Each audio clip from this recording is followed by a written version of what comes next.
Godi guys, so karong adlaw guys na gigidala diri guys ba. Aron daw musugot siya ang bagong tuig, so wala siya speaker guba. Sa so, testingan og bring back to life ang iyang speaker kung kaya mo nato ing salbahon. Og pasaya to guys nga wala na dugay na jud wa gamita guys kay buling napuno na og ok yung saksakaran sa microphone sa atong testingan og guys no. Ayun sabi.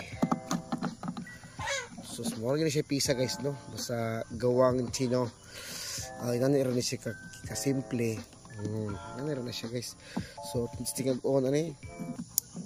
Pagbungi ang iyang charging port. Ana charging ba.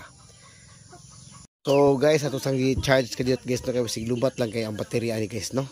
O ang charging port ani guys kay guba naman po then nagbuhat ng taglaen nga line para ma-charge ang battery gamit aning 5 volts nga adapter. Kani adaptura dili niya guys, kinuha ko sa TP-Link nga hub or switch hub. So nagamit ra ginato diri sa speaker nga China no. So ato nang testingan og lubag ni under na ba bini?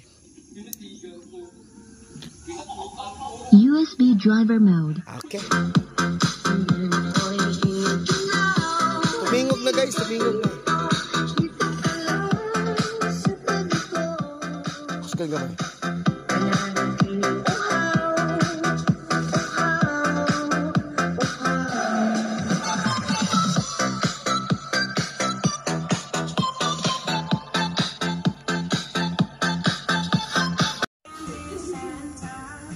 So guys, ito lang itakip ni guys, ito lang saradaan guys, okay na guys, nadaras tong convert guys no.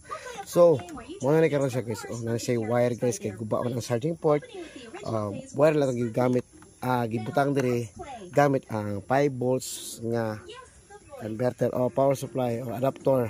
So okay na ni siya guys, mutiyog din ni siya guys, so ito lang testingan. USB driver mode. Next.